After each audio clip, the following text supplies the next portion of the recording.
कार्यक्रम के पुण्यार्जक हैं श्री कंवरलाल जी महावीर प्रसाद जी, पाटनी, मदनगंज, किशनगढ़, राजस्थान। निरंतर दान, पूजा आदि षट कर्मों में लगे रहने वाले और यही मानते हैं कि हमारा भविष्य बहुत उज्जवल हो रहा है।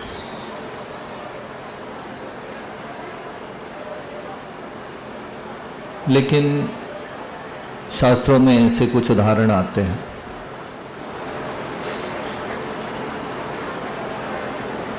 जैसे महावीर भगवान के मौसा, उनके रिश्तेदार, उनके प्रमुख श्रोता, उनके सबसे निकट रहने वाले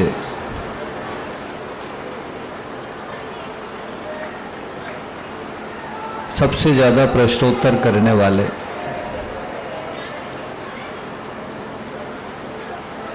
और शायद समय दृष्टि भी है,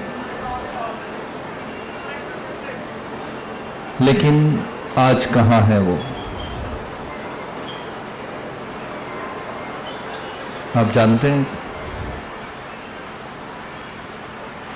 कि जो व्यक्ति भगवान महावीर स्वामी के सबसे निकट बैठता हो, सबसे ज्यादा प्रश्न उत्तर करता हो, कितने प्रश्न किए? 60,000 प्रश्न भगवान से पूछे और भगवान ने उनका उत्तर दिया।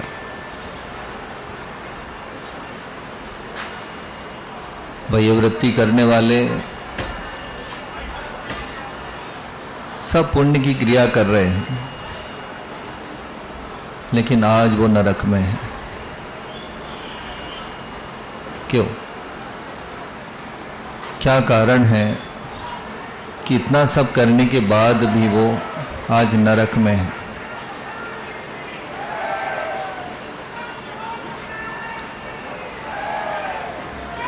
हम ये मान के बैठे हैं कि हम जितनी क्रियाएं कर रहे हैं उससे हमारा बहुत अच्छा भविष्य होने वाला है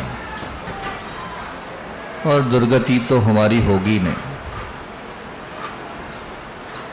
आप सब लोग यही मान के बैठे हैं ना कि हम देवगति जाने वाले हैं।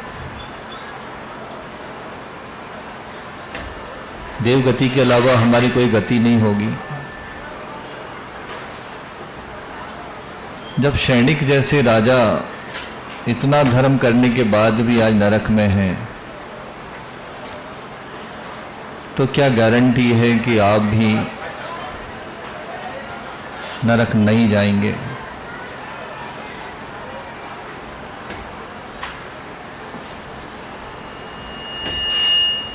ऐसे ही नेमिनाथ भगवान 22वें तीर्थंकर हुए। उनके चचेरे भाई वो भी कितने पुण्यशाली थे, सब धार्मिक क्रियाएं करते थे, लेकिन फिर भी उनका क्या हुआ?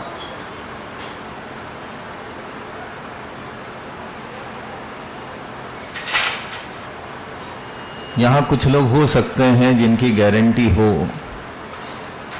कि देवगति जाएंगे, ऐसा कोई है?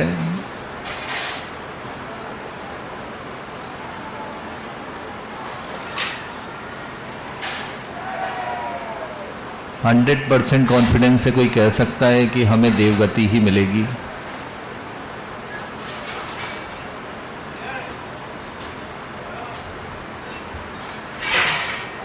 एक कंडीशन है बस, किसी ने अणुव्रत या महाव्रत धारण कर लिए तो फिर गारंटी है कि वो देवगति ही जाएगा। भले ही बाकी की क्रियाएं ना करे,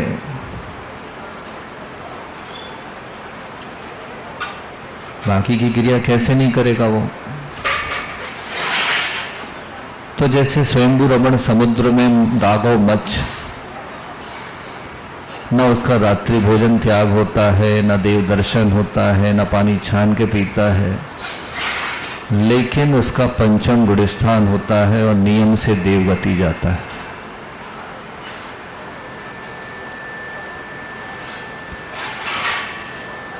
तो कहने का तात्पर्य यह है कि इन सब क्रियाओं को करने के बाद अगर हमें नरक में जाना पड़े तो क्या अर्थ हुआ इन सब का।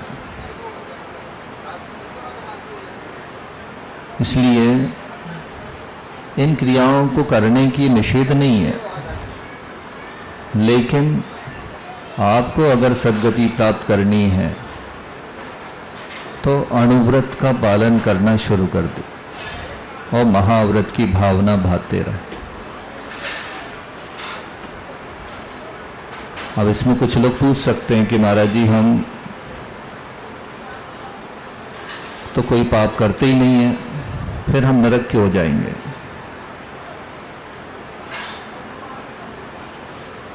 आपको पता है आप कितने पाप करते हैं? बहुत सारे लोग अनजान रहते हैं। अच्छा, ऐसा भी होता है। और ये सब देखने के बाद जब पता चलेगा कि अरे हम तो बहुत बड़े पापी हैं,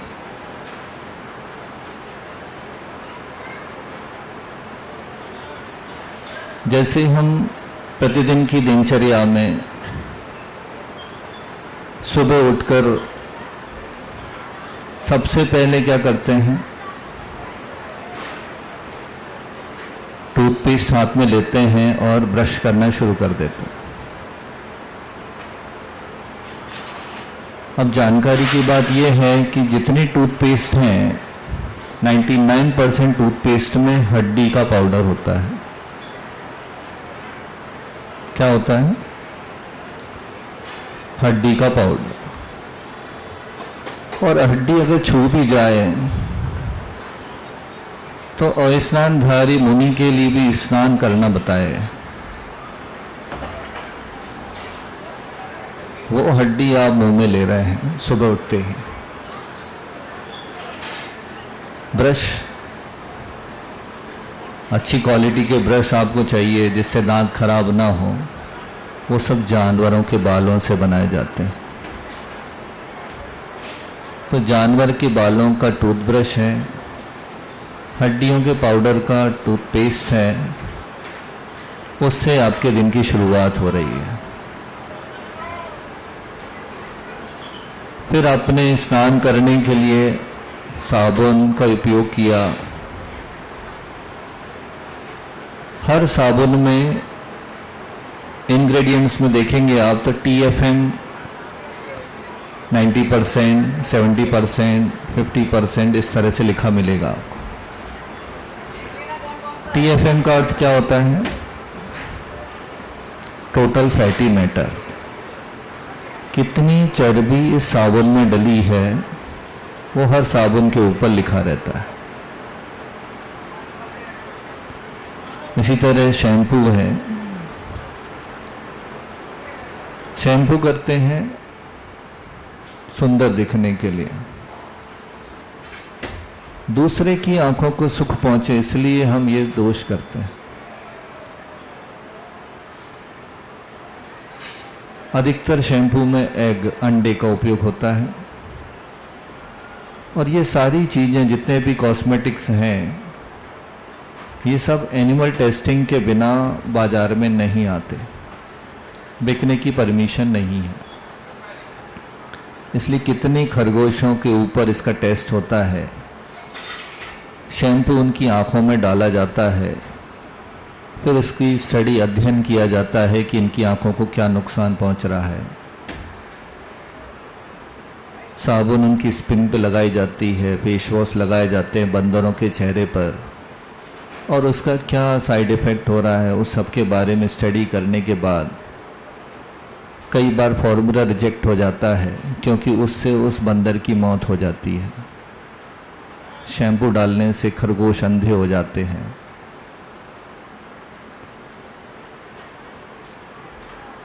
इसका प्रेजेंटेशन भी एक बनाया था, आप लोगों के पास होगा, उसको लगा सकते हैं।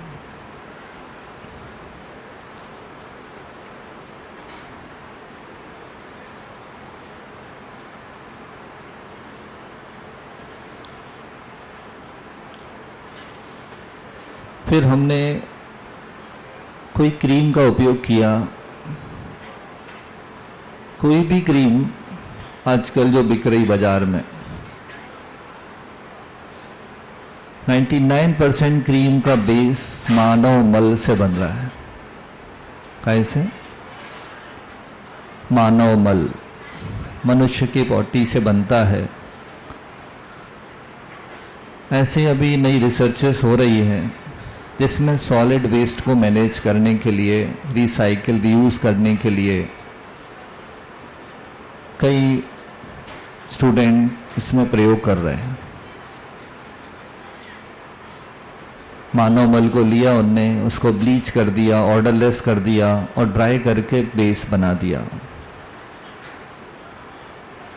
तो इसका उपयोग सारी क्रीम को बनाने में उपयोग हो रहा है। कोई भी क्रीम लगा के आते हैं और शुद्धि बोलते हैं, मन शुद्ध है, वचन शुद्ध है, काय शुद्ध है, तो हम उनको देख के यही सोचते हैं कि इनको ये नहीं पता कि ये अपने मुंह पर क्या लगा के आए हैं। और काय शुद्ध कैसे है जब मानव का मल, और किस मानव का ये भी नहीं पता आपको, उसको आप अपने चेहरे पे लगा के आए।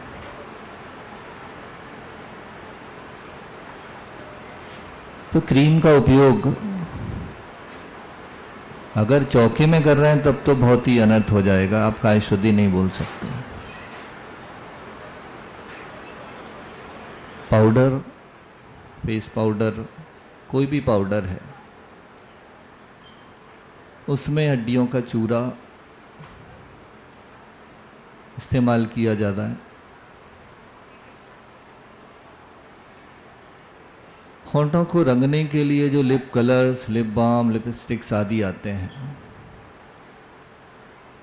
उनके बारे में भी आप जान लें। वो पीपीटी दिखाएंगे, इस पे लगाना है।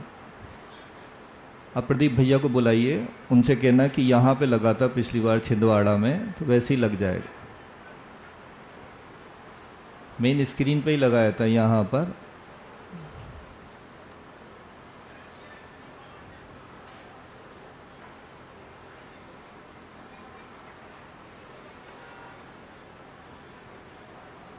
ठीक है,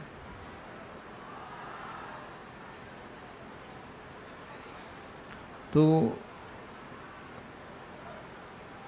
बहुत फेमस कंपनी जो लिपस्टिक बनाने वाली है, उसके बारे में न्यूज़पेपर में आया था कि वो क्रश किए हुए जुएं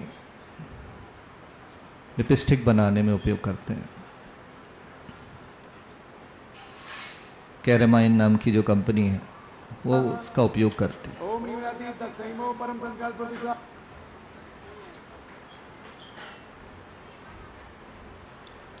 इसी तरह एक जानकारी ये मिली थी कि कुत्तों को, बंदरों को और खरगोशों के मुंह में धुएं के पाइप्स डाले गए जिससे उनकी लार ज़्यादा बने, और उनके गले में कट लगाकर उनकी लार को इकट्ठा किया। काय के लिए? लिप बाम बनाने के लिए। अभी इनके पास व्यवस्था नहीं है, नहीं तो आपको चित्र सहित दिखा सकते थे। ये आपका पुण्य का थोड़ा हीन पुण्य कह लो।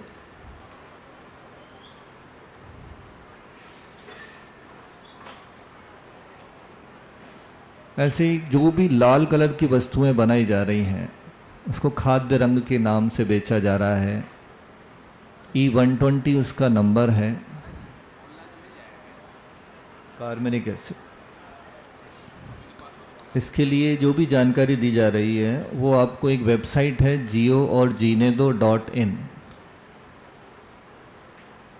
हिंदी में करेंगे तो jio-और-jinedo.bharat, और इंग्लिश में टाइप करेंगे तो jio-aur-jinedo.in।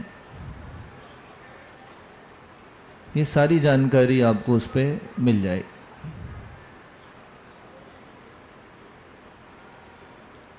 तो हमने सुबह की दिनचर्या से आपको शुरू किया कि टूथपेस्ट में हड्डी, टूथ पाउडर में हड्डी का पाउडर, टूथब्रश में जानवर के बाल हैं, साबुन में सुअर की चर्बी है, जानवरों की चर्बी है, शैम्पू में एग है, अंडा है। कपड़े धोने का कोई डिटर्जेंट आप हमें बता दो जिसमें मटन टेलो, चर्बी का तेल न डाला जाता हो। जितने भी फेमस आपकी जानकारी में हैं वॉशिंग पाउडर, सब में चर्बी का तेल डालना पड़ता है। मटन टेलो बोलते हैं उसको। और सब आरिकाओं के, शुल्लकाओं के, इनके कपड़े जो धुल रहे हैं वो काय से धो रहे हैं आप लोग?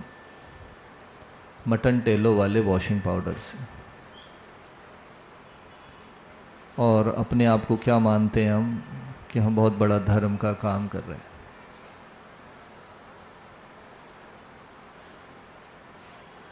फिर जो भी कॉस्मेटिक्स आप उपयोग कर रहे हैं उन सब की टेस्टिंग होती है जानवरों के ऊपर। और जितने जानवर मारे जाते हैं उस टेस्टिंग में 100 million animals die every year, ये रिपोर्ट आई है। कितने? In name of animal testing 100 million animals die every year, ये पीटा की रिपोर्ट है।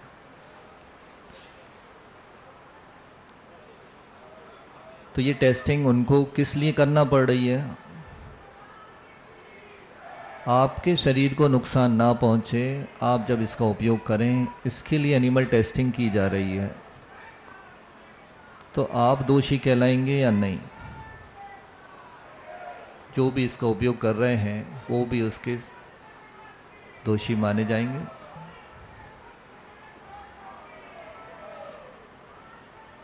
इसी तरह अब आपने स्नान किया, वस्त्र धारण किया, आचर्षि ने ये श्रमदान, हथकरघा, चल चरखा ये क्यों खुलवाया? क्या पड़ी थी उनको?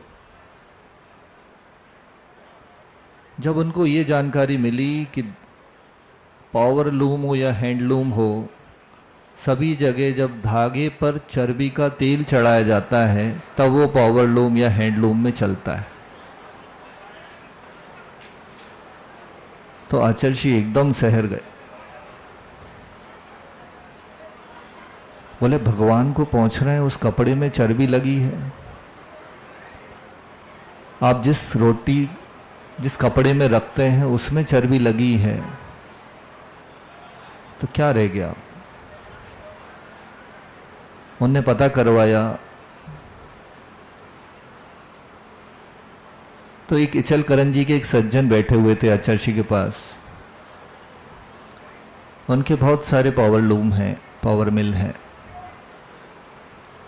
उनसे पूछा, आप चर्बी का इस्तेमाल करते हैं क्या? बोले नहीं नहीं। पूछा क्या करते हैं आप? बोले मुझे नहीं जानकारी, मैं मैनेजर से पूछ के बताता हूँ। आचार्य के सामने बैठे बैठे उनने फ़ोन लगाया, मैनेजर से पूछा कि हम लोग धागे में कुछ लगाते हैं क्या? बोले हाँ, मटन टेलो लगाते हैं। मटन टेलो यानी चर्बी का तेल। ऐसा कोई कपड़ा पावर लूम में चल ही नहीं सकता जिसमें चर्बी का तेल ना लगाया जाए। इस प्रक्रिया को साइजिंग बोला जाता है। बिना साइजिंग के धागा पावर लूम में घूम ही नहीं सकता। इसी तरह हैंडलूम में भी आचार्य जी ने ब्रह्मचारी लोगों को भेजा, देख के आओ, पता करके आओ कैसे बनाते हैं कपड़ा। उनने आके भी यही बताया कि धागे पर चर्बी का तेल पोता जाता है। तो आचार्य ने कहा कहीं नहीं है तो हम अपना कपड़ा स्वयं बनाएंगे। सबको शिक्षित करवाया उनने और कहा कि लोगों के लिए एक बहुत बड़ा कार्य होगा, ये शुद्ध अहिंसक वस्त्र प्रदान करें।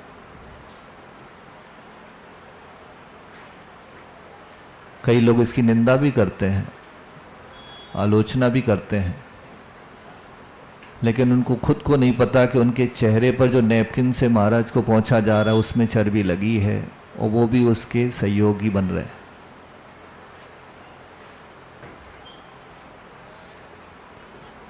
इसलिए आचार्य श्री ने जो कुछ भी किया बहुत सोच समझकर दूरदृष्टि को ध्यान में रख कर किया। कॉस्मेटिक्स के बनाने के लिए एक लड़का वैभव देवल नाम है जिसका, उसको आशीर्वाद दिया विद्यांजलि कॉस्मेटिक्स प्रोडक्ट बनाने के लिए।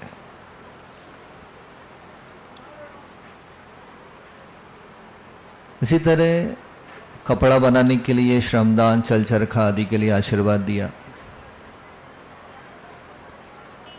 फिर आप जब तैयार हो गए तो आप क्या करते हैं? नाश्ता करेंगे, बिस्किट खाएंगे, ब्रेड खाएंगे, पिज़्ज़ा खाएंगे या बर्गर खाएंगे। ये सब नॉन वेज की कैटेगरी में आते हैं, मांसाहार की श्रेणी में आते हैं। सारी चॉकलेट्स मांसाहारी हैं। आप पूछ सकते हैं कैसे? सभी में 4% कॉकरोच मिलाने की परमिशन सरकार ने दी है। कितना? Every chocolate contains at least 8 lakhs of insects। America की FDA, food and drug administration, उनने की रिपोर्ट में भी लिखा हुआ है कि 30 फ्रेगमेंट्स से 60 फ्रेगमेंट्स तक इंसेक्ट के चॉकलेट में मिलाए जा सकते हैं, और एक बाल चूहे का भी पाया जाए तो उसमें कोई दिक्कत नहीं। और इस सब के लिए उन्होंने बताया कि इससे प्रोटीन की मात्रा बढ़ जाती है चॉकलेट में कीड़ों के अंश मिलाने से। चॉकलेट जब बनाई जाती है तो कोको बीन्स को फर्मेंट किया जाता है, सड़ाया जाता है, तो उनसे जो गंध निकलती है उसमें बहुत सारे कॉकरोचेस अट्रैक्ट हो जाते हैं। कितनी कोशिश कर लो उसमें से कॉकरोच निकालना पूरी तरह संभव नहीं हो पाता।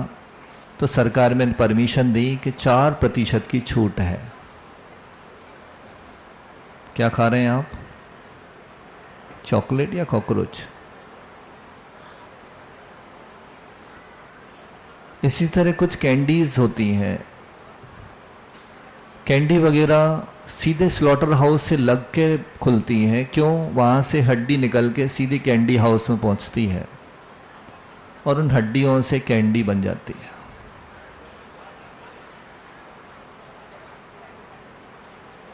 केचप, ऑर्गेनिक केचप का हमने अभी एक वीडियो देखा जिसमें सुअर की चर्बी, उसका यूरिन और कुछ केमिकल्स मिला के केचप बन गया। नाम क्या दिया? Organic ketchup. बोले कोई केमिकल का यूज नहीं है, सब कुछ नेचुरल है। एक बार हमने सर्च कराया नेचुरल फ्लेवर्स की डेफिनेशन क्या है। कई पैकेट पे लिखा रहता है, इंग्रेडिएंट्स लिखते थे, नीचे एक लाइन लिखी रहती है एडेड नेचुरल फ्लेवर्स। तो नेचुरल का अर्थ क्या होता है? तो उसके बारे में लिखा जो चीज़ें पेड़ पौधों से प्राप्त होती हों, या फिर पोल्ट्री, अंडा, फिशरीज, मछलियाँ, मांस, ये सब ऑर्गेनिक होता है। तो नेचुरली पाई जाती हैं ये चीज़ें, इसलिए इनको नेचुरल फ्लेवर्स कह के बस एक लाइन में ख़त्म कर दिया जाता है कि आपको पता भी ना चले कि क्या क्या मिलाया है, और वो नेचुरल फ्लेवर्स के नाम से उसमें लिख भी दिया जाता है।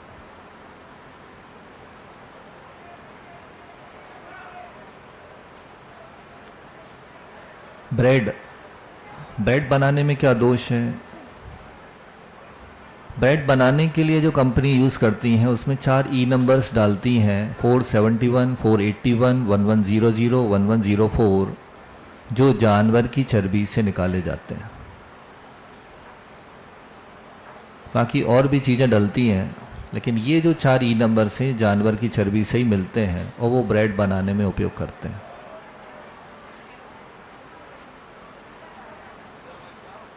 चॉकलेट में एक इंप्रूविंग एजेंट डलता है L-सिस्टीन, जिसका नंबर है E910। वो कैसे बनता है? मनुष्यों के बाल, मुर्गी के पंख, चूहों के बालों से L-सिस्टीन निकाल के उसको चॉकलेट में डाला जाता है।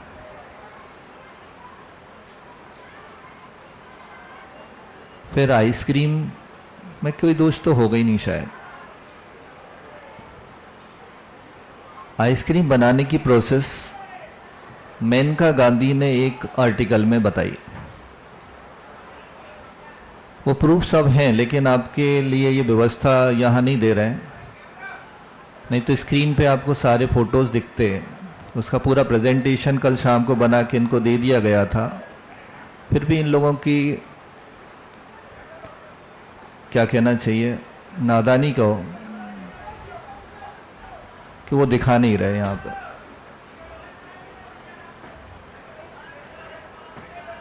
आइसक्रीम कैसे बनाई जाती है उसमें लिखा हुआ था आर्टिकल में कि सिर्फ चर्बी को, जानवर की चर्बी में हवा भर के उसको फुलाते हैं और उसके आजू बाजू ऊपर नीचे सब जगह जिलेटिन, एक तरह की गोंद होती है जो जानवर के अखाद्य अंगों को उबाल कर वो जिलेटिन बनाया जाता है, वो उसमें चिपचिपापन लाने के लिए लगा दिया जाता है। इसमें जो चर्बी को हवा भर के फुलाया गया है उसमें जिलेटिन लगा दिया। और कौन सा फ्लेवर चाहिए आपको? चेरी का आइसक्रीम चाहिए तो उसमें चेरी नहीं है, एल्डिहाइड C17 ये डाल दिया जाता है जिससे चेरी का टेस्ट आता है। एमिल एसीटेट डाल दिया तो केले का स्वाद आने लगेगा आपको। बुट्राइडिया डाल दिया तो बादाम पिस्ता आइसक्रीम का टेस्ट आएगा आपको। तो सारे केमिकल्स और चर्बी और जिलेटिन, इनसे ये आइसक्रीम बन रही है जिसको आप ये मान रहे हैं कि इसमें दूध है, फल है, ड्राई फ्रूट्स है, जबकि इसमें कुछ भी नहीं है।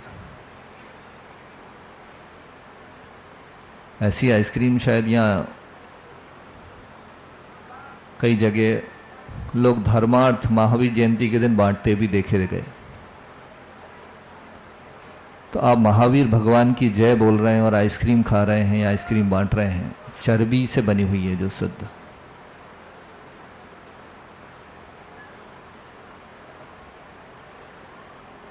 पिज़्ज़ा गाय का मांस का उपयोग होता है, उसके बीफ जिलेटिन रैपर पे लिखा भी रहता है, बहुत बारीक अक्षरों में लिखा रहता है, आप गौर से पढ़ेंगे तो आपको दिखेगा उसमें। पास्ता है, उसमें करारापन लाने के लिए अंडे का उपयोग होता है उसमें। यहां तक तो फास्ट फूड की बात हुई। कुछ ऐसे भी फूड हैं जो आप बाहर खाते हैं लेकिन जानकारी ना होने के कारण, अभी कुछ दिन पहले न्यूज़पेपर में या चैनल पे आया कि एक व्यक्ति गुजरात में समोसे में गाय का मांस भर के देता था और लोग बड़े स्वाद से खाते रहे। उनको ये नहीं पता कि हम समोसे में आलू की जगह गाय का मांस खा लिए। अपने आप को शाकाहारी समझने वाले, सारा धर्म भ्रष्ट हो गया आपका, पाठ पूजन सब नील हो गया, जीरो। पानी पूरी सबको पसंद होगी, कुछ लोगों को छोड़ के। बाजार में जो पानी पूरी वाले हैं वो क्या क्या मिला देते हैं, एक बार जानकारी आप ले लेना। जबलपुर में एक बहुत फेमस पानी पूरी वाला, उससे पूछा कि तुम क्या करते हो, तो उसने बताया कि हम अपना बिजनेस सीक्रेट डिस्क्लोज नहीं कर सकते। मालूम पड़ा, लोगों ने उसकी तहकीकात की, पता चला कि वो लेदर इंडस्ट्री, चमड़ा उद्योग में चमड़े को उबाला जाता है जिस पानी में, उसको शीशी में भर के बेच दिया जाता है और वो पानी पूरी वाला अपने पानी में मिलाया करता है। लखनऊ में एक सज्जन ने हमें आके बताया कि उनकी दुकान से एक व्यक्ति अफीम की गोलियां ले जाता था। उससे पूछा, तुम क्या नशा करते हो? बोले, नहीं नहीं, पानी पूरी के पानी में मिलाता हूं। क्या मिलाते हैं? अफीम की गोलियां। इसी तरह ऐसी बहुत सारी चीजें हैं, चाय है, कॉफी है। Cows blood in T powder, इस नाम से आपको टाइटल मिल जाएगा उस वेबसाइट पर, जियो और जीने दो .भारत।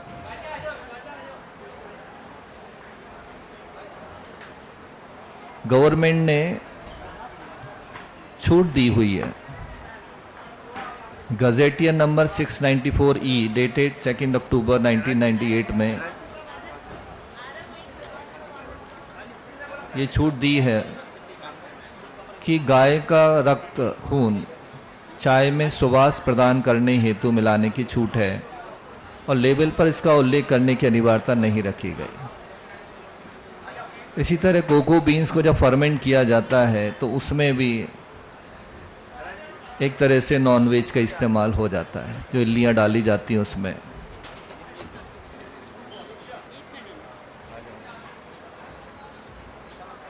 बहुत सारी बातें हैं, लंबा इतिहास है। टाटरी कैसे बनाते हैं, कभी सोचा आपने? देखा? शक्कर का सीरा जो बचता है, वेस्ट प्रोडक्ट, उसमें कुछ इल्लियां डाली जाती हैं। वो इल्लियां उस सीरे को खा के जो मल निकालती हैं वो खट्टा मीठा हो जाता है, वो टाटरी कहलाती है।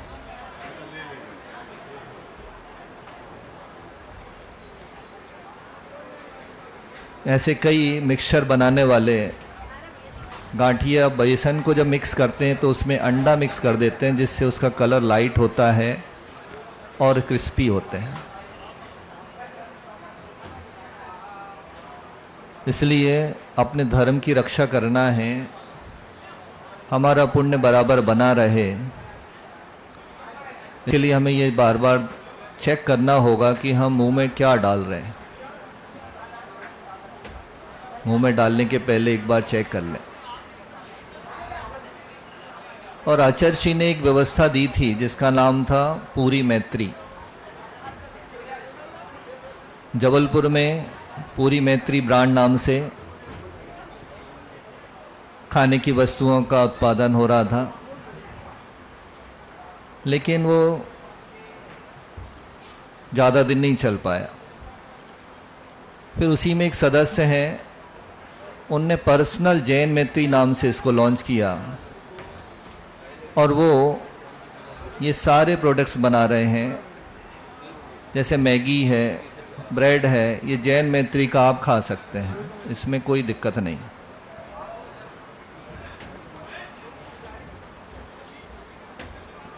इसी तरह मिल्क प्रोडक्ट्स के बारे में भी, जो दूध घी आदि है, विदेशी गायों का जो दूध है वो डेविल इन द मिल्क किताब में आप पढ़ेंगे तो वो जहर कहा उनने। जिन गायों की पीठ सीधी होती है वो विदेशी गायों का दूध A1 वैरायटी का, A1 टाइप का है और वो जहर है। कीथ वुडफोर्ड ने किताब लिखी है डेविल इन द मिल्क। उस किताब को आप पढ़ेंगे तो दूध के बारे में आपके जो मिसकंसेप्शन है वो सही हो जाएंगे। और जिन गायों की पीठ उठी रहती है, वो गुबड़ होता है, वो A2 टाइप का मिल्क होता है, वो अमृत का कार्य करता है। उस दूध को आप पिएंगे तो अमृत की तरह आपका स्वास्थ्य लाभ में कार्यकारी होगा।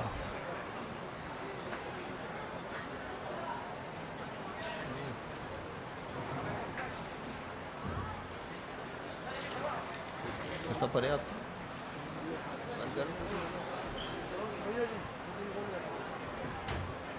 तो बात शुरू हुई थी कि हम नरक नहीं जाएंगे, इसकी क्या गारंटी है।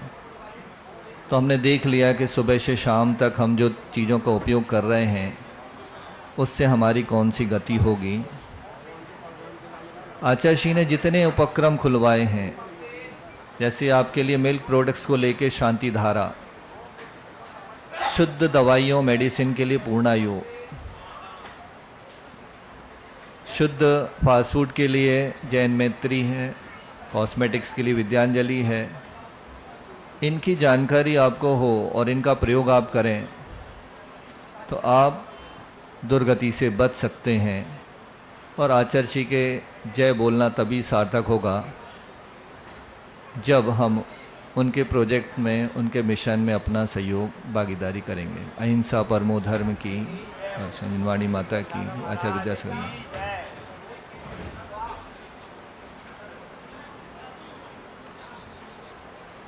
मुकेश कहाँ गया?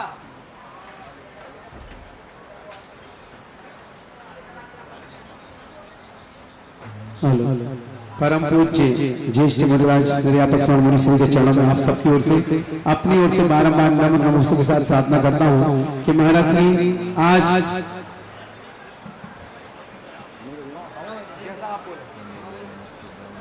परम पूज्य महाराज श्री के मुखारविंद से मंगल देशना का लाभ लेंगे। और आज महामंडल ऋषभ सागर जी के हर चर्या का आंख मोते का हाल परम पूज्य महाराज श्री के मुखारविंद से हम सब सुनेंगे। जय श्री ओम नमः सिद्धेभ्यः।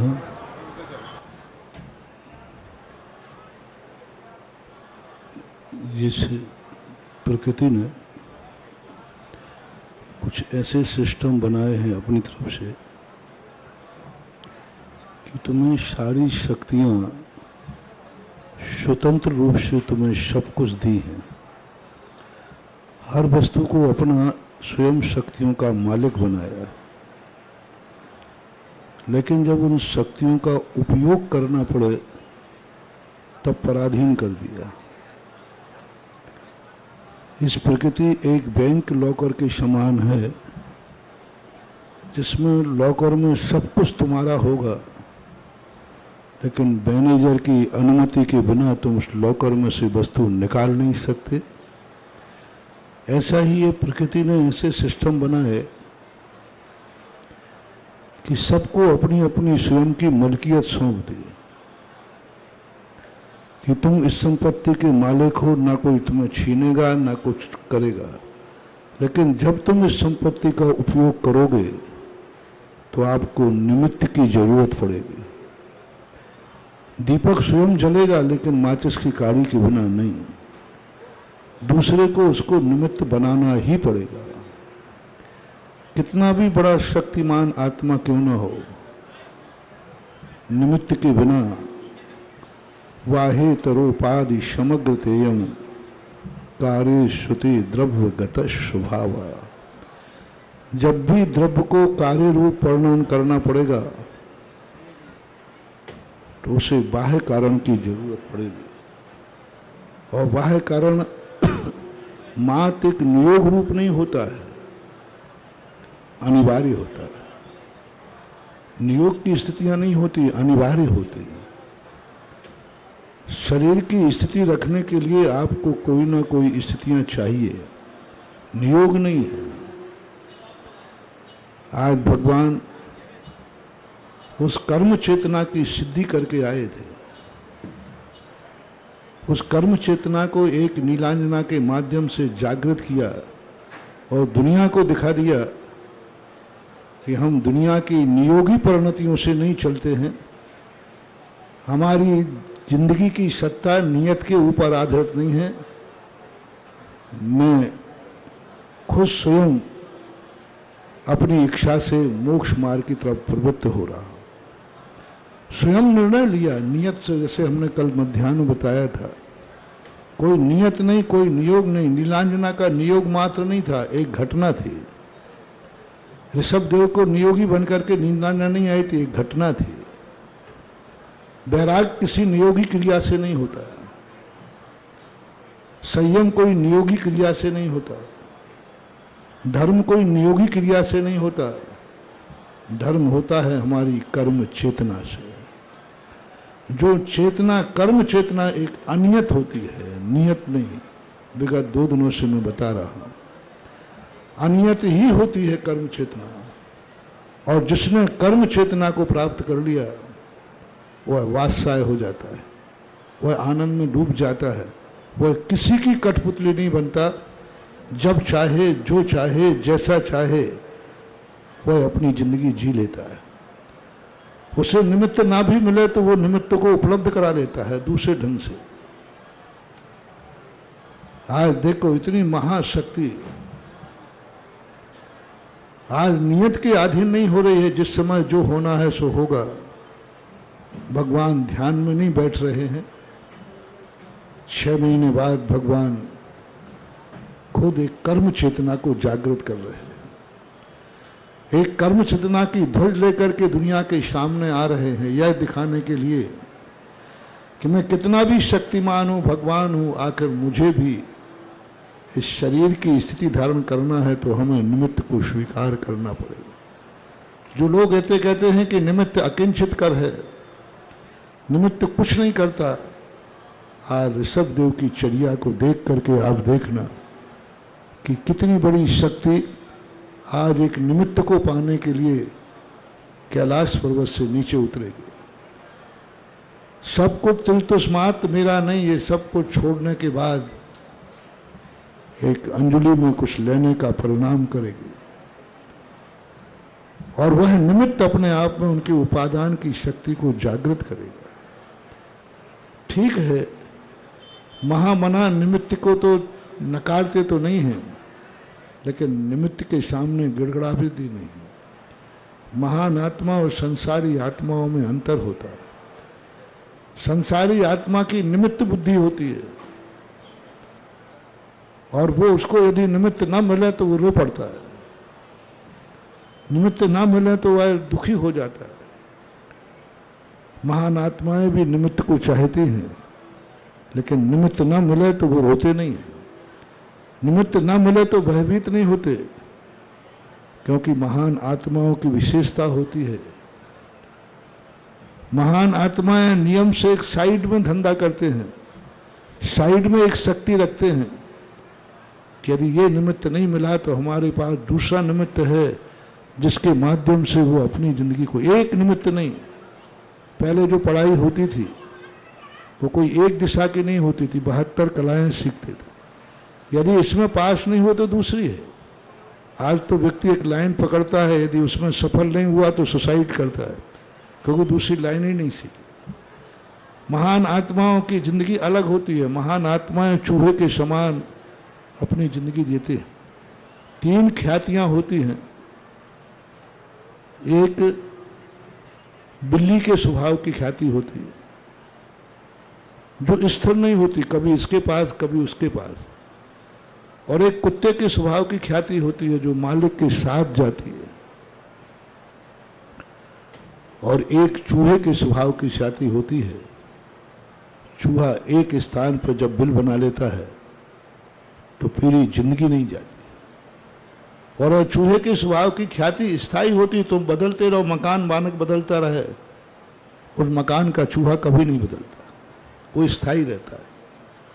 लेकिन चूहे की एक विशेषता रहती है, चूहा कभी एक दरवाजे वाले बिल पर नहीं रहता, नियम है उसका। वो जानता है कि जैसे ही मैं दरवाजे के अंदर बिल के अंदर जाऊंगा लोग पत्थर ठोक देंगे, लोग बंद कर देंगे। तुरंत चूहे के अंदर एक अकल होती है कि जिस दरवाजे से प्रवेश करता है उसके बाद वो दूसरा दरवाजा बना लेता है।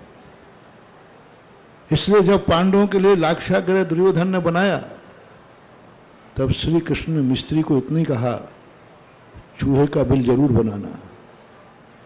दुर्योधन समझ नहीं पाया। दुर्योधन ये समझा कि श्री कृष्ण पांडवों को चूहा कह रहे हैं, इन चूहों का बिल जरूर बनाना। तो दुर्योधन तो समझ रहा कि पांडवों को चूहा कहा, मिस्त्री समझ गया कि मधुसूदन ने चूहे का बिल क्यों कहा। एक ऐसा गुप्त दरवाजा बनाना जो सारे दरवाजों से भिन्न हो। महान आत्माओं का यही स्वभाव होता है, उनकी ख्याति, उनकी कीर्ति। चूहे के स्वभाव की होती है। वो किसी एक निमित्त पर विश्वास नहीं करते, वो एक निमित्त के आश्रित नहीं रहते। उनका निमित्तों की बहुत सारी शक्तियां होती हैं। यदि एक निमित्त ने उनको काम नहीं किया तो वो क्या करेंगे? उनके पास दूसरा निमित्त है। जितनी भी महान शक्तियां होती हैं, एक शारीरिक शक्ति रखते हैं जिसे निमित्त शक्ति बोलते हैं, और एक उपादान शक्ति रखते हैं जो उपादान निमित्तों के पीछे नहीं घूमता, निमित्त अपने आप उसके पीछे आ जाते हैं। साधक को ये दो शक्तियां सदा ध्यान रखना चाहिए। निमित्त शक्ति को कभी ठुकराना नहीं, क्यों? निमित्त शक्ति सस्ती है, सहज है, सुलभ है, जहां कहीं भी मिल जाती है। थोड़े से पुण्य कर्म का कमाई करना है।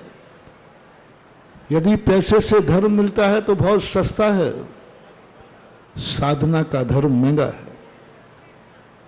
दान का धर्म सस्ता है, पैसे का हाथ के मैल का धर्म है।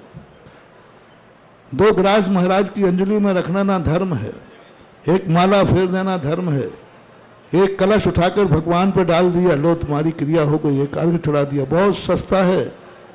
नैमित्तिक धर्म, नैमित्तिक जिंदगी, सबसे पहले महान आत्मा नैमित्तिक जिंदगी जीते, क्योंकि वो बहुत सस्ती है, सहजता से सब स्थानों पर सुलभ है, क्योंकि वो हमें निमित्त से लेना है। और उस शक्ति को पहले प्रयास करना चाहिए। महान आत्माएं जितने भी अपने कार्य करेंगे, कोई ना कोई निमित्त जरूर बनाएंगे। वैराग्य हुआ, नीलांजना का निमित्त बना लिया, बहुत सरल था, सस्ता था। शायद यह नीलांजना का नृत्य न बनता तो ऋषभदेव को सोचने के लिए वर्षों लग जाते, विचार करने में वर्षों लग जाते, विशुद्धि बनाने में वर्षों लग जाते। 83 लाख पूर्व तक अपना विचार नहीं बना पाए, लेकिन एक निमित्त ने एक क्षण में सब कुछ बदल दिया। कितना सरल हो गया वैराग्य। नीलांजना का विलय होना, वैराग्य की उत्पत्ति, इससे सस्ता और क्या वैराग्य चाहिए? किसी भगवान के दर्शन करके हमारे निधत्त निकाचित कर्म छह गए, इससे सस्ता और क्या चाहिए? सबसे बड़ा नैमित्तिक धर्म सबसे बड़ा है। हम भगवान का दर्शन करेंगे, हमारे निधत्त निकाचित कर्म छह जाएंगे। ये नैमित्तिक पुरुषार्थ है, नैमित्तिक निर्जरा है, नैमित्तिक संवर है। निमित्त का संवर, निमित्त की निर्जरा, निमित्त का सम्यक दर्शन, निमित्त की उपलब्धि जब भी तुम्हें प्राप्त हो उसको छोड़ना नहीं। बहुत सस्ते में हमारे लिए उपलब्धि हो रही है। जिन कर्मों को काटने के लिए अष्टम गुण स्थान प्राप्त करना पड़ेगा, यदि आपकी उपादान शक्ति है, बिना निमित्त के यदि आप चाहें कि हमारे निधत्त निकाचित कर्म क्षय हो जाएं, तो पूज्यवर नेमीचंद महाराज कहते हैं अष्टम गुण स्थान में जाकर के निधत्त निधादित करण का जो है बंद विच्छुत्ति हो जाती है। उस समय वो अपने आप कट जाएगा, लेकिन 8वां गुण स्थान प्राप्त होगा, पंचम काल में है ही नहीं। लेकिन उसी कर्म को क्षय करने के लिए जिनेंद्र भगवान का नैमित्तिक दर्शन यदि विशुद्धि पूर्वक कर लिया जाए, तो जो साधु अपनी ध्यान साधना में अष्टम गुण स्थान में क्षय करेगा, वह साधक भगवान के दर्शन करते ही उन कर्मों का क्षय कर देगा। इससे सस्ता और क्या चाहिए? मैंने जितना भी चिंतन किया, जितने भी नैमित्तिक कर्म हैं, जितने भी निमित्त के द्वारा उपलब्धियां होती हैं, बहुत सरल सस्ती हैं और जहां तहां प्राप्त हो जाती हैं, कहीं भटकने की जरूरत नहीं। एक सूफा भटकने वाले से वैराग्य हो जाए। अपने आप किसी को वैराग्य जागा है, उनकी संख्या बहुत कम, 923।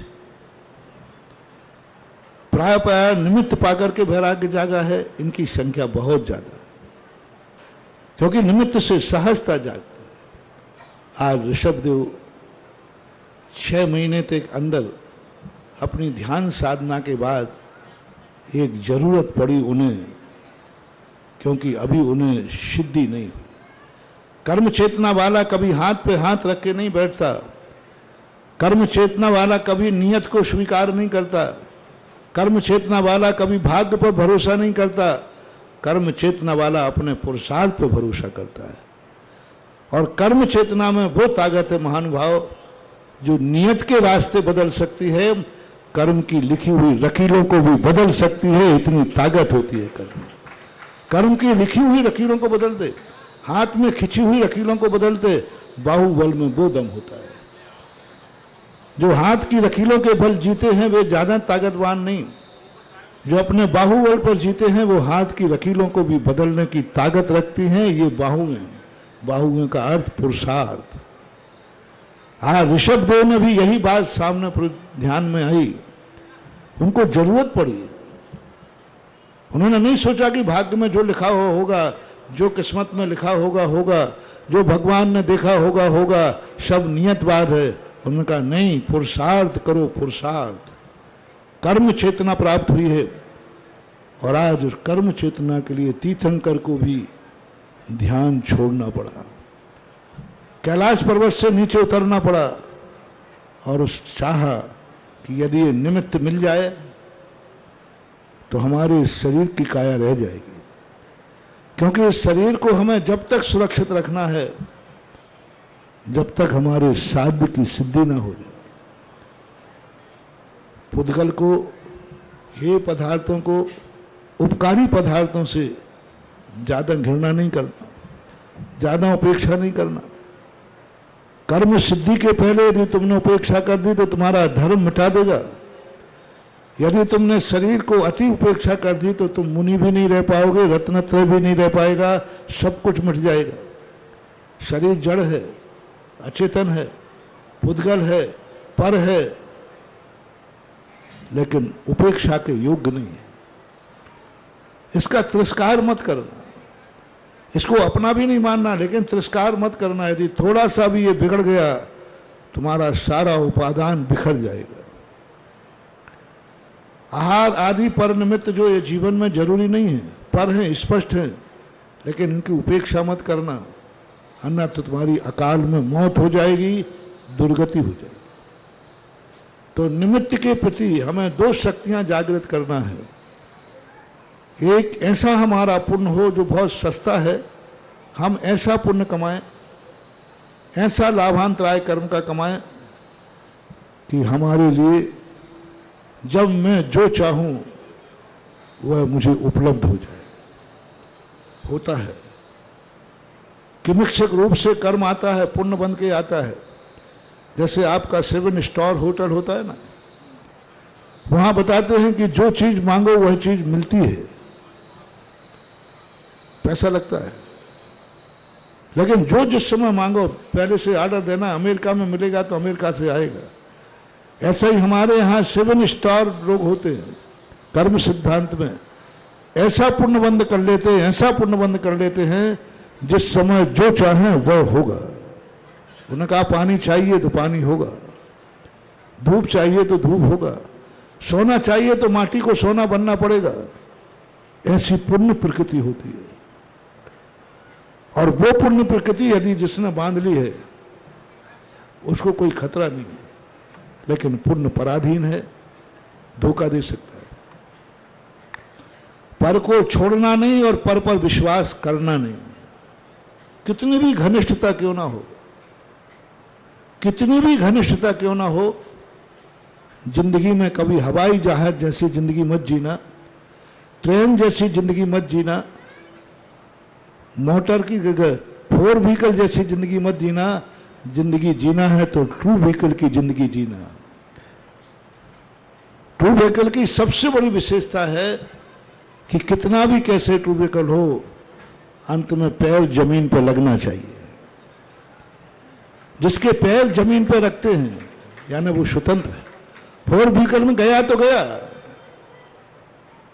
हवाई जहाज में गया तो गया, ट्रेन की पटरी उखड़ गई तो उखड़ गई, लेकिन ट्रू व्हीकल जो होता है जब गाड़ी रोकना है तो ब्रेक का ही भरोसा नहीं करता, तुरंत उसका पैर जमीन पे जाता है।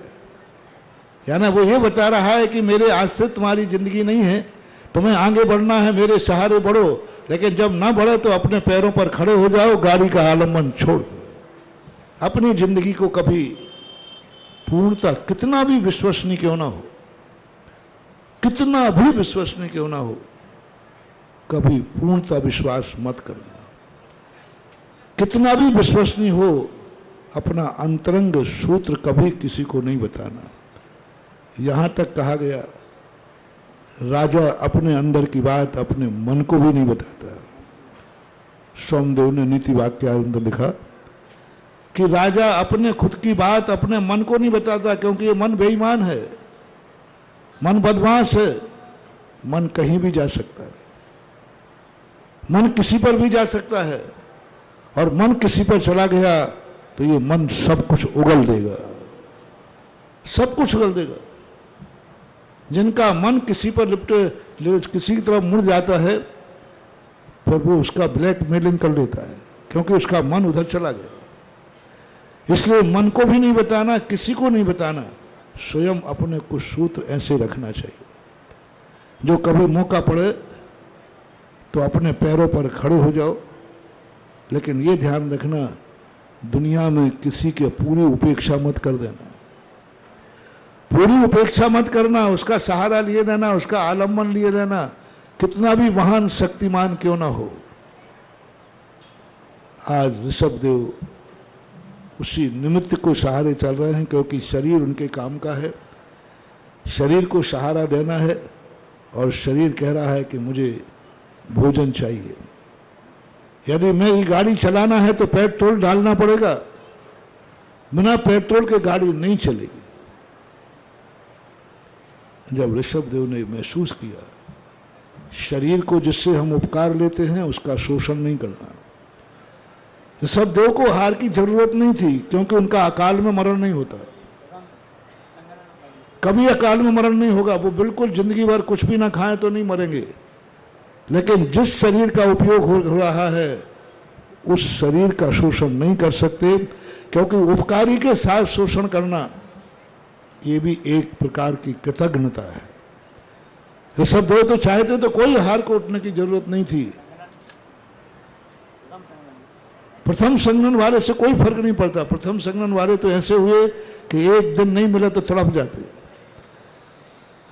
तीर्थंकरों का प्रथम संगन नहीं होता है, तीर्थंकरों का एक अतिशय में बज्र समचतुर संस्थान आया, अभी महाराज ने बताया। तो बज्र सम नाराज संगन अलग है, और जन्म के 10 अतिशयों में एक समचतुर बज्र सम नाराज संगन 10 अतिशयों में आया। 10 अतिशयों में क्यों लिया? बज्र सम नाराज संगन तो कर्म है, सबके 10 अतिशयों में लिया कि साधारण जीवों का बज्र सम नाराज संगन जो है वो भिन्न होगा, तीर्थंकर का अतिशय होगा। अतिशय का अर्थ है अन्य बज्र सम नाराज संगन वालों का अकाल में मरण हो सकता है, जैसे रावण का, जैसे पांडवों का, जैसे सौकौशल का, जैसे गज कुमार का। ये बज्र सम नाराज संगन था, इसलिए अकाल में मरण हो गया। लेकिन जब बज्र सम नाराज संगन 10 अतिशयों में आया, और जब बज्र सम नाराज में अतिशय हो जाता है उसका कभी अकाल मरण नहीं होता, जो तीर्थंकरों के 10 में आया। तीर्थंकरों के 10 अतिशयों का जब चिंतन करो तो बड़ा रहस्यमय। बज्र सम नाराज संगन को अतिशय में रख दिया, वो तो कर्म है। नहीं, विशेषता हमने देखी कि तीर्थंकर अनवर्त आयु वाले होते हैं, क्योंकि उनका वज्र सब स्नान ना पानी में गलेगा, ना अग्नि से जलेगा, ना शस्त्रों से छिदेगा, ना भिदेगा। उनकी अकाल मौत नहीं हो सकती है, क्योंकि वज्र सब नाराज संगन में अतिशय हुआ है। और इस अतिशयता के कारण से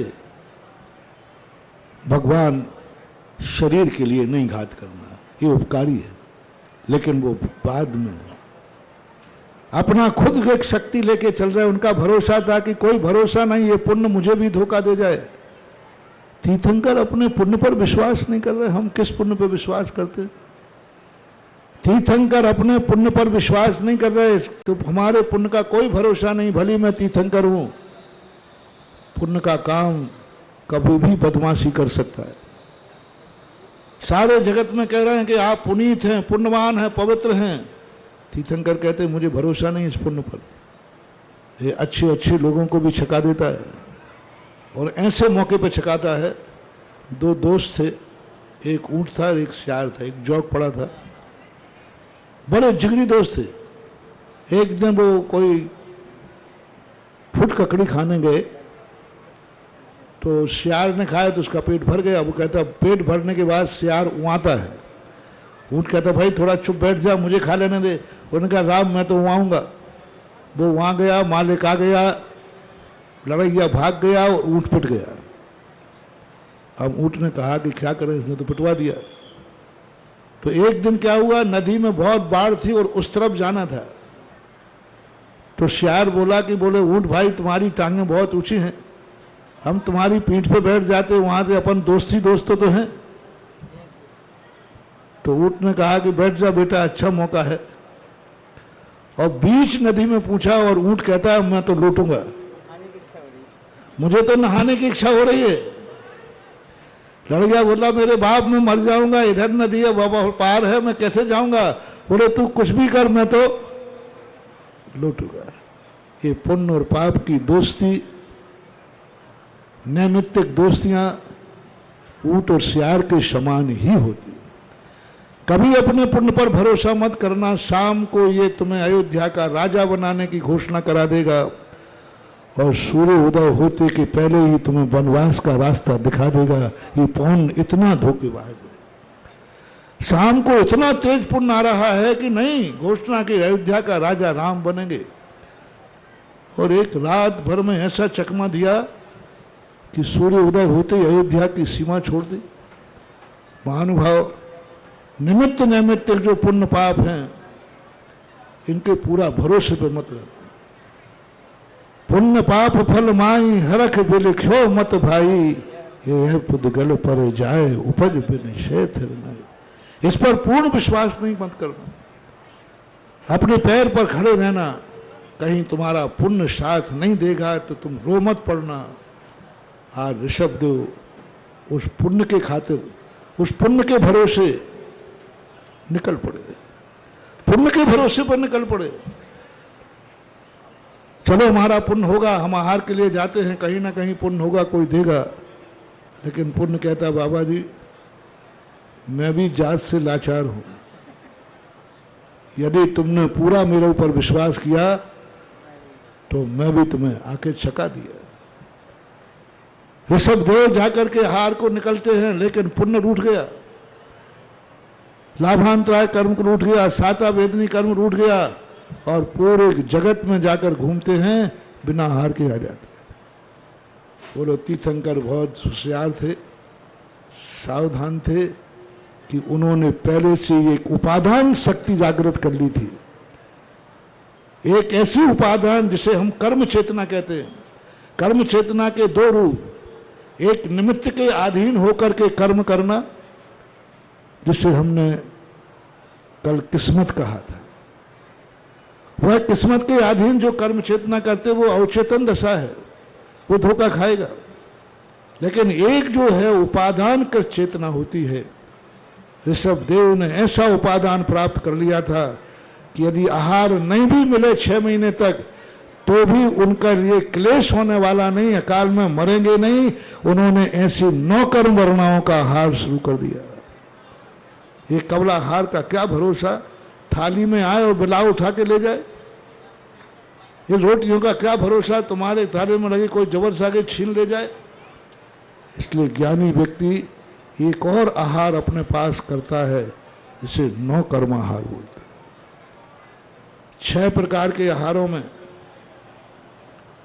कबला आहार जो है ये सरल सस्ता है, पुण्य के अधीन है। लेकिन एक 9 कर्म आहार होता है जिस पर कोई अंतराय नहीं डाल सकता, कोई विघ्न नहीं डाल सकता। वो जब तुम्हारा कर्म ही एक प्रकार का कमजोर पड़ जाए बात अलग है। तीर्थंकर 9 कर्माहार का आलम्बन लेते हैं। साधु सबसे ज्यादा 9 कर्माहार करता है। तुम सोचते हो कि महाराज एक टाइम के भोजन खाने में कैसे रह जाते, यही तो तपस्या है, यही उपवास की साधना है। उपवास करने वाला व्यक्ति कबलाहार के गौण होता जाता है और 9 कर्माहार उसका बढ़ता जाता है। हम साधु लोग 24 घंटे 9 कर्माहार करते हैं, चारों तरफ से आता है। और उस 9 कर्माहार के कारण से हम लोग 24 घंटे निकाल देते। उपवास करने वाला कैसे जिंदा रह जाता है, जब पेट्रोल चाहिए तो उस समय उसके अंदर एक ऐसी दशा जाग जाती है नौ कर्माहार की। और नौ कर्माहार जिनके अंदर आ जाता है, कितने भी विघ्न आ जाए, कितने भी आ जाए, कोई फर्क नहीं पड़ता। एक दो दिन तक हम लोग भी नौ कर्माहार पर जिंदा रह जाते हैं, अंतराय आ जाता है, 8-8, 10-10 दिन निकल जाते हैं, सामना व्यक्ति वाला बेहोश हो जाए, डिहाइड्रेशन हो जाए, कुकुल सी बोतल चल जाए, साधु इतने दिनों तक अंतराय के साथ जिंदा रहता है, विहार करता है, क्योंकि उसने नौ कर्महार बढ़ा दिया। साधना करने से, उपवास करने से, त्याग करने से और कोई लाभ मिले या नहीं मिले, लेकिन नौ कर्माहार को ग्रहण करने की शक्ति जरूर बढ़ती है। इतनी तेज शक्ति हो जाती है कि एक दाना नहीं खाया फिर भी शरीर स्वस्थ रहता है। तीर्थंकर 6 महीने के अंदर अंदर वो कितने अंतराय उनके अंदर आते हैं, किस प्रकार की परिणति वो करते हैं। वह ऋषभदेव जब अपने जीवन को वह कर्म के आदि, और देखना एक भूल, कर्म चेतना के लिए एक दूसरी चेतना होती है, परोपकारी चेतना। परोपकारी चेतना एक स्वार्थमय चेतना होती है जो पापी लोग करते हैं, जिसे औदैक भाव कहते हैं।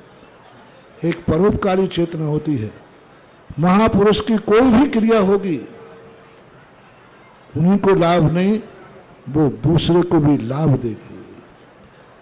दुनिया का व्यक्ति जब भोजन करता है, स्वयं को ही लाभ होता है, सामने वाले को कोई लाभ नहीं होता, कोई लाभ नहीं होता। वो तो मिटता है, वो तो बर्बाद होता है, वो तो खाली हो जाता है। लेकिन महान आत्माएं जब भी कोई क्रिया करती है तो स्वयं को लाभ होवे या नहीं लेवे, लेकिन सामने वाले को लाभ जरूर होता है, सामने वाला धन्य जरूर होता है। भगवान का अपन अभिषेक करते हैं, भगवान को किंचित मात्र भी लाभ नहीं है, लेकिन वह जल भगवान को छूते ही गंधोदक बन जाता है और 700 कोड़ियों का कोड़ देता। यह है परोपकारी शक्ति। चेतना शक्ति में एक परोपकारी शक्ति को जगाना सबके बस की बात नहीं। परोपकारी शक्ति, चेतना, कर्म चेतना शक्ति परोपकारी शक्ति में बदल लेना, ये महानता है, साधना नहीं है, ये महानता है। साधना जो मैंने बता दी कि साधना का अर्थ है अपने आप को स्ट्रांग करना, मजबूत करना। निमित्त के अभाव में भी हमारा कुछ भी नहीं बिगड़ेगा, ये साधना है। और महानता वह है जब भी हम किसी निमित्त को स्वीकार करेंगे तो मैं ही धन्य नहीं हो जाऊंगा, उस निमित्त की भी कीमत बढ़ जाएगी। वह जल कोई कीमती नहीं था, कोई शक्ति नहीं थी, लेकिन भगवान ने अपने जीवन को इतना परोपकारी शक्ति से उपकृत किया कि आज उनकी मूर्ति पर लोग जल ढालते हैं। वो जल इतना पवित्र पावन बन जाता है कि मुनिराज भी उसे मस्तक पे धारण कर लेते हैं। ये किसकी शक्ति है? जल की। ये ताकत जल की नहीं है, ये ताकत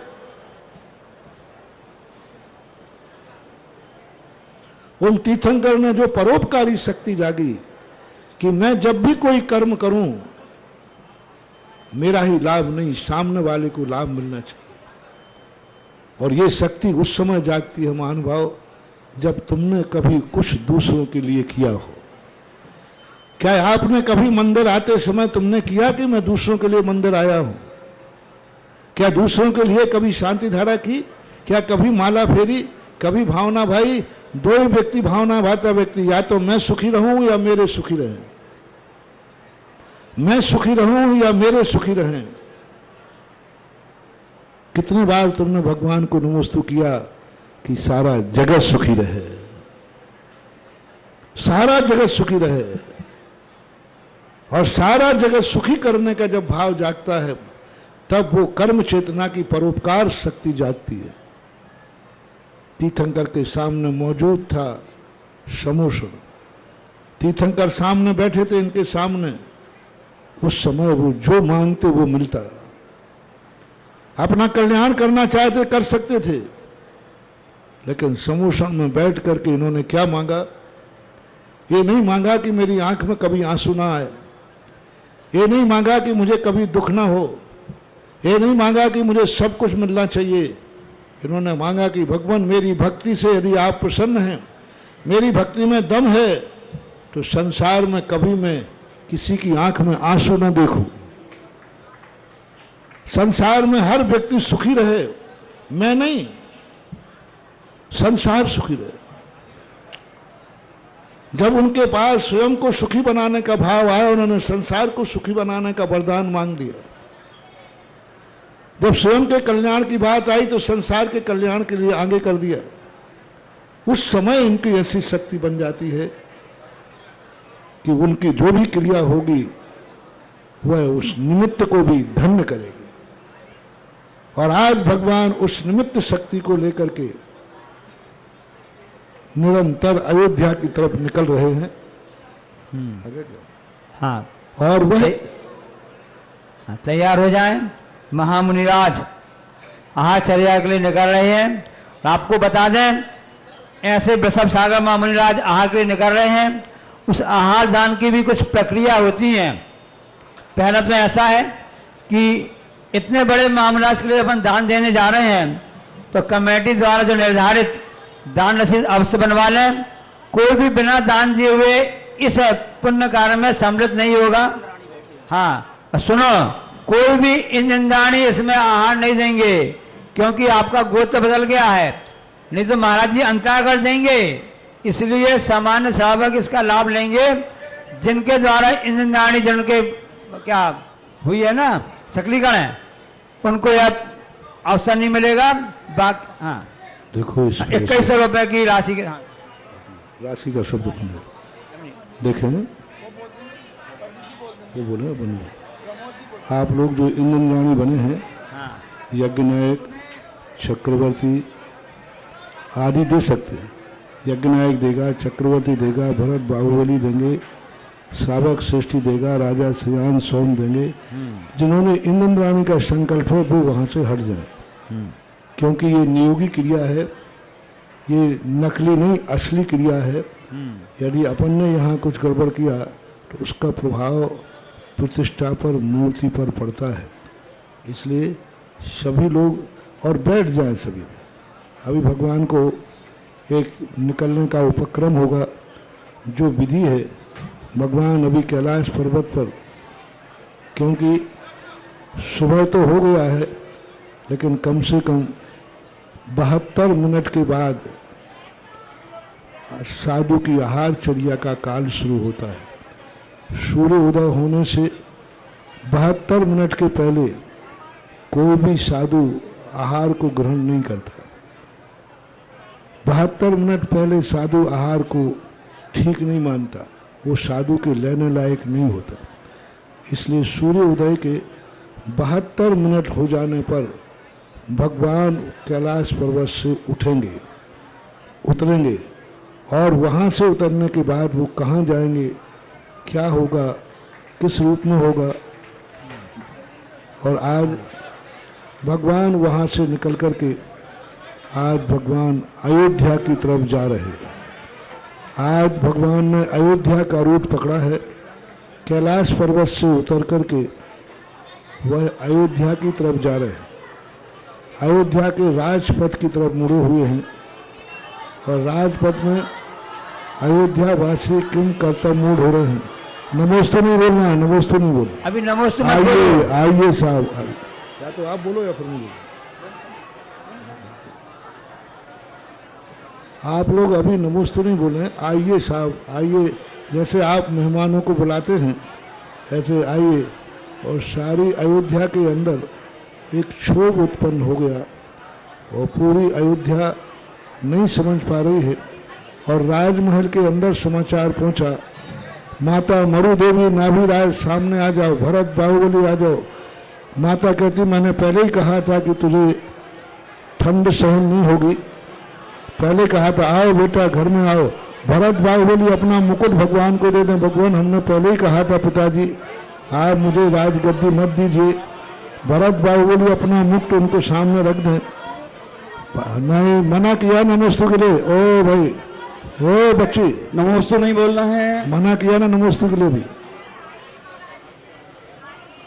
और भरत और बाहुबली जो हैं वे दोनों बेटे भगवान के चरणों में आकर गिरते हैं, पिताजी आप ये मुकुट संभालिए, आप ये राजगद्दी संभालिए, आपका ही है।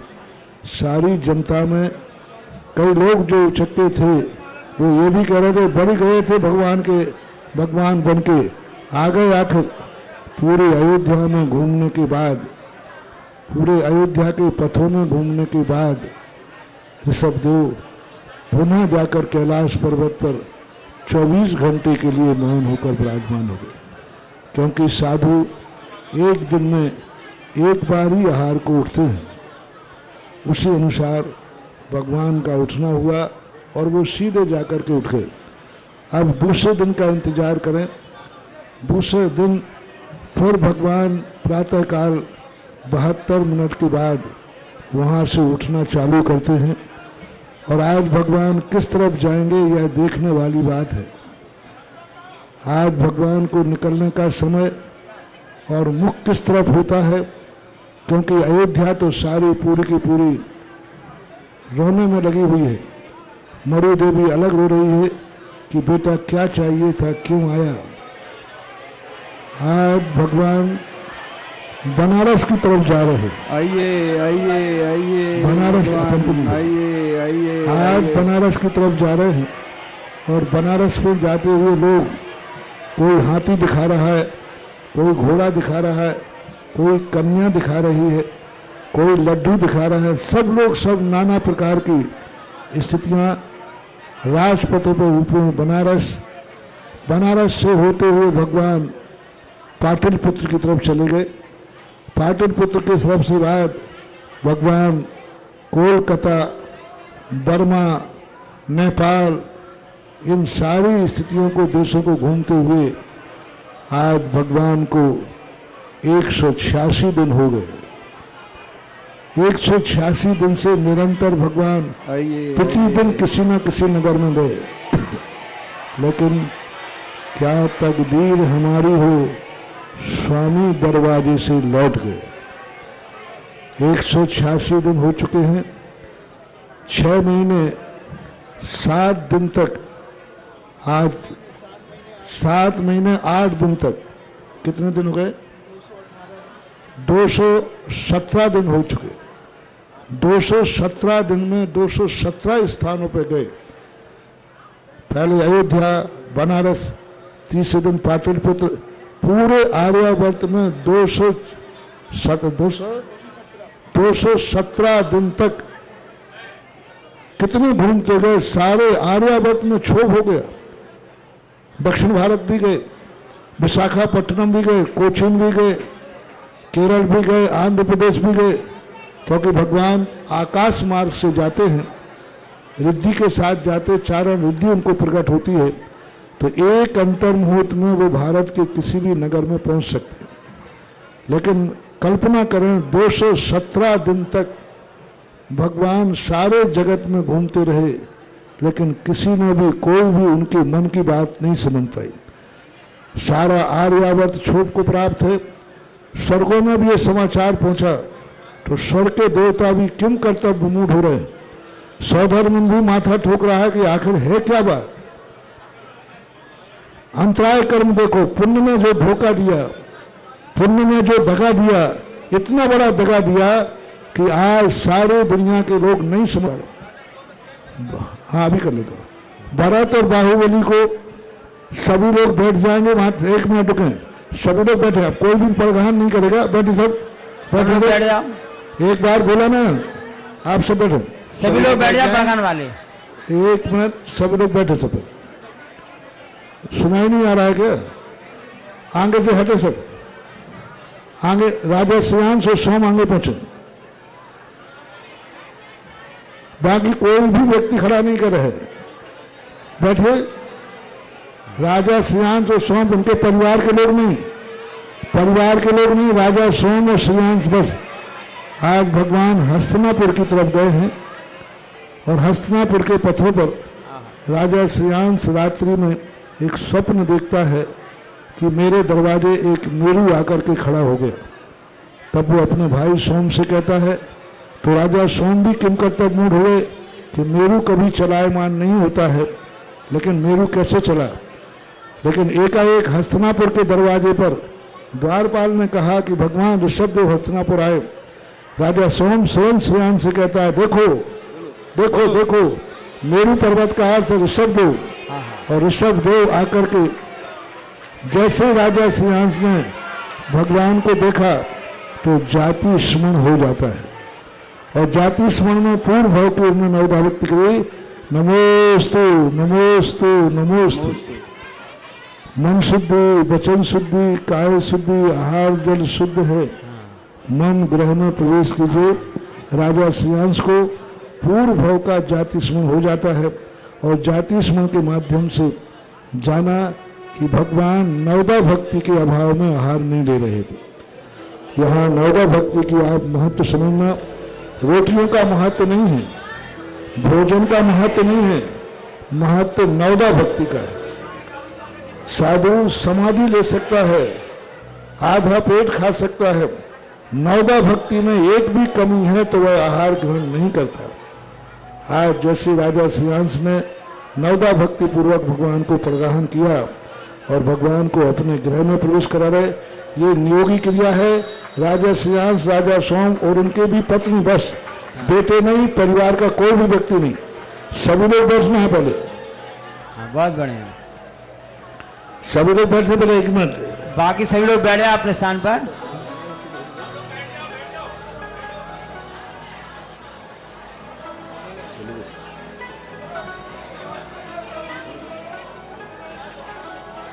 हाँ, जो राजा सोम बने हैं और जो राजा ये देखो, ये माता जी कैसे अंदर ये चश्मा लगाए, माता जी को अलग करे। पति पत्नी 4 के अलावा 5वां नहीं, परिवार के लोग भी नहीं। और आप सबको पहले बैठाना भाई, आप कोई भगवान को आप सब पे लिए, जब तक आप लोग नहीं बैठेंगे भगवान भी नहीं बैठेंगे। बबलू एक एक को बैठा लो पहले से, कोई भी व्यक्ति नहीं, हमें कोई भी नहीं। देखो क्यों खड़े हैं भाई अभी,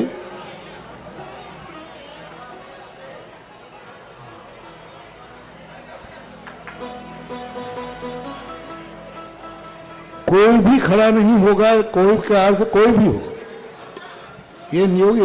राजा सियांश आगे होंगे, राजा सोम उसके पीछे होंगे।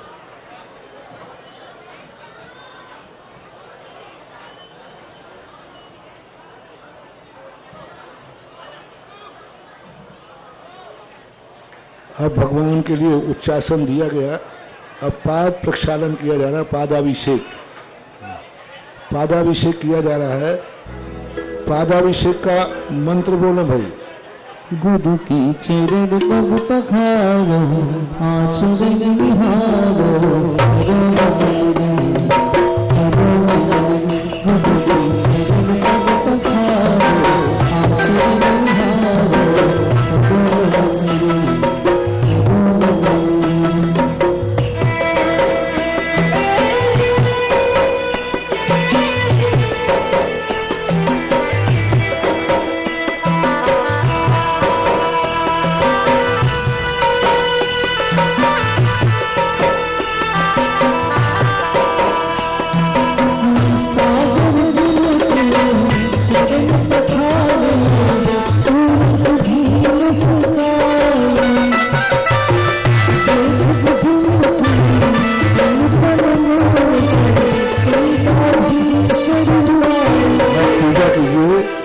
भगवान की पूजा के लिए सब कंधे तक लेके बैठ जाए। और देखो कोई भी व्यक्ति गुटखा, तम्बाकू, रात्रि भोजन, नशा करता है, कृपया करके वो आहार न देवे। सवाल 2100 रुपये का नहीं है। आप पैसा 21 करोड़ भी दें तो भी आपको नहीं देना चाहिए। ये तीर्थंकर की अंजलि है, ये 63 रिद्धिधारी की अंजलि है, ये महा अतिशयकारी की अंजलि है। यदि आप गलत हाथों से आहार देंगे तो आपको नुकसान होगा। इसलिए हम 4 नियम दे रहे हैं, जिनके नियम हों वो ही आहार देंगे। पहला नियम, गुटखा तम्बाकू नहीं खाएगा। दूसरा, सप्त व्यसन का त्यागी होगा। रात्रि में कम से कम अन्न की वस्तु नहीं खाएगा और अपने घर पर रहेगा बीमारी हारी छोड़ करके नित्य अभिषेक करेगा, वही व्यक्ति भगवान को आहार देगा। ये 4 नियम है। आपकी रसीद भी काट ली है तो आप अपना पैसा वापस ले लें। यहाँ पैसे का महत्व नहीं है। जब हाली बीमारी वो बाहर को छोड़कर प्रतिदिन अपने नगर में मंदिर है तो अभिषेक करेगा, तमाकू गुटखा सप्त व्यसन का त्याग होगा और रात्रि में अन्न की वस्तु का त्याग होगा। कम से कम अन्न की वस्तु मां त्याग करेगा तो अन्न की वस्तु को त्याग करने वाला जीव वही जाकर के आहार देने की स्थिति बनाए, अन्यथा उस चौकड़े से बाहर निकल जाए। आपको नहीं देने में फायदा है। अशुद्धि के साथ आहार देने में महान दोष है, नहीं देने में घाटा नहीं है। यदि ये 4 नियम आप नहीं ले सकते हैं तो कृपया करके आहार देने का दुस्साहस ना करें, अन्यथा कल के दिन आपको कोई साइड इफेक्ट हो। हमारे यहाँ अशुद्ध व्यक्ति ने एक बार एक महिला ने आहार दे दिया था, उसके लिए 10 भवों तक कोड़ी कुष्ठी होना पड़ा था। इसलिए आहार नहीं देने में नुकसान नहीं है, लेकिन गलत हाथों से आहार नहीं देना। महान पवित्र आत्मा है, 13 महीने 7 दिन से निराहार हैं। आज 8वां दिन है। 13 महीना 8 दिन से अभी भगवान ने एक बूंद भी ग्रहण नहीं की है। ऐसे महामुनि की अंजलि में आहार देना साधारण चीज नहीं है। अवभाग्य मानना महान महान कोई पुण्य का उदय है जब आपको ये मौका मिल रहा है। ये 4 चीजें कोई बड़ी चीज नहीं है। इतनी तीर्थंकर पूजा करें। भूमिका का बैठा रहे कोना कोई सागर का, बीत गया था भारत भूमि जन्म हुआ आदेश्वर का। 14 सिंह हुआ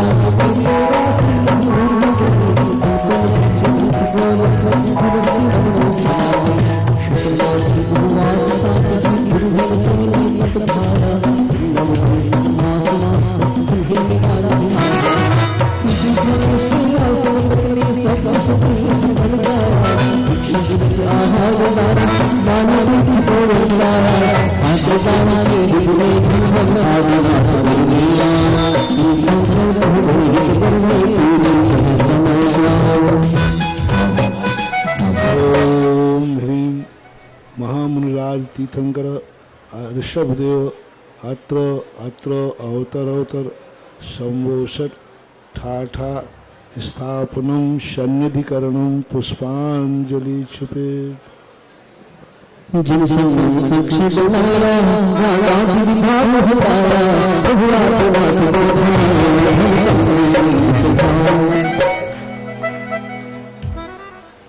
ओम ह्रीं आदिनाथ जनेन्द्राय तीर्थंकराय जन्म जरा मृत्यु विनाशनाय नमः। जन्म मृत्यु स्वाहा विधिनाशिनी तपधारा संसार भगवा संहारा ओम महामुनिराजाय ऋषभदेवाय तीर्थंकराय संसार ताप विनाशनाय नमः। चंदनम गोपांति स्वाहा भगवान सुत खजाने हम चंदासी कहानी हम आप सर्व ओम ह्रीं महामुनिराजस्य आदिनाथ जनेन्द्राय अक्षय पद प्राप्तये अक्षतान गोपांति स्वाहा पुष्पं स्निग्धपाधारी पानी पीवा पधारे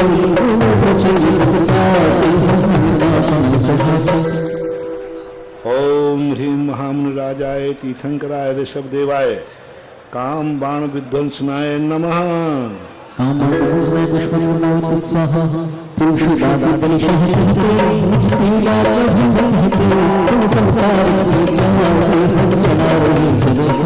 इस कार्यक्रम के पुण्यार्जक थे श्री कंवरलाल जी महावीर प्रसाद जी, पाटनी, मदनगंज, किशनगढ़, राजस्थान।